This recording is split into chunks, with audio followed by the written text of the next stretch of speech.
Hello and welcome. Today we're going to cover a subject which to some is uncomfortable. I apologise for that.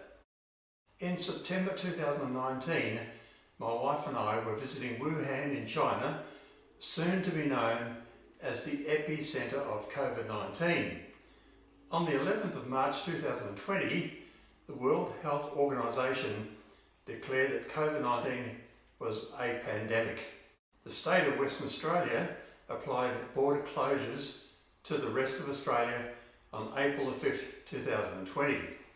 By mid-April, Western Australia had eliminated community transmission of COVID, becoming one of the few places in the world to do so.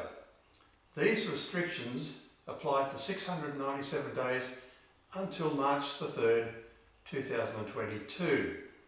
An unexpected consequence of this closure was that the supply of illegal drugs into the state, especially methamphetamine, ceased. The flow of money out of the state also. There are two land points of entry into Western Australia from the east, one at Eucla on the Nullarbor and one at Kununurra on the Victoria Highway. It became obvious to police that prior to COVID closure, drugs and money had moved freely through these entry portals. Not so now. WA police have been given extra powers of search, resulting in stunning fines. Just one example illustrates this. On September 14, 2021, $7 million in cash, 3 kilos of ice and 28 kilos of heroin was seized that had come through the Eucla crossing. But what about criminals using aircraft to smuggle drugs and cash? Unfortunately, it happens.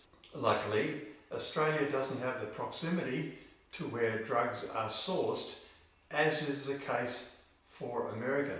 Clandestine flights into America from South America has been documented many times.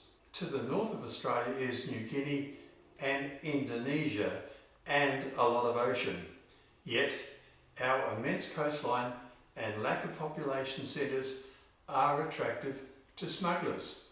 With police now super vigilant at the road entry points into WA, you have to ask whether there is attention paid to aircraft movements. Drugs brought in by passengers on airlines or drugs brought in by pilots in private aircraft. In 2011, 2 men were convicted of flying into Jandakot Airport carrying 30,000 ecstasy tablets and 22 kilos of ice. Police intelligence uncovered the plot. No doubt the aircraft was seized under proceeds of crime. Vigilance is the key to stopping this scourge on society. As pilots, we should always report suspicious activity at any airport. Thank you for watching. Liking and subscribing encourages new content.